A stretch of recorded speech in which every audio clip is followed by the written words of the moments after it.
बल्ल छोरो भएको थियो कमाउने, आइहालिन् एटीएम समाउने। ए बुहारी, कति सुतिराखेको? चिया पनि अब हामी आफै पकाउनु पर्ने हो कि क्या हो? तेल त ठिक्क हाल्न, आफ्नो पसिना बगाएर ल्याएको भए पो माया हुन्थ्यो। तरकारीमा नुन पनि कति चर्को हालेको खानै नसक्ने गरी। माइतीले लुगा धुन पनि सिकाएको छ क्या हो, अलि राम्ररी धोउ न। मम्मी लुगा त मैले यही आएर धोएको हो। मुख नचलाऊ कि भन्नै नहुने मुखै लाग्छ बा। माया बुहारी त राम्री छैन, मेरो छोराले के देखेर मन पराएको नि? राम्री नै छिन्।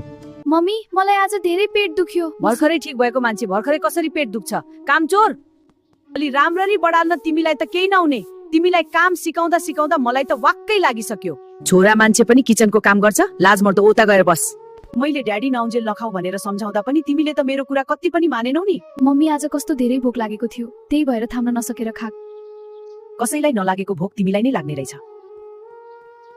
ओ बास्ना त मिठो मिठो आउँदैछ त। के बनायो बुहारी? आज माता तीर्थ हो, त्यही भएर हजुरहरूको लागि चाँडै खाना पकाइदिएको। म पनि मैती जानु पर्यो चाँडै भनेर। माइती जानु पर्ने भएर पो आज चाँडै निन्द्राले छोडेको।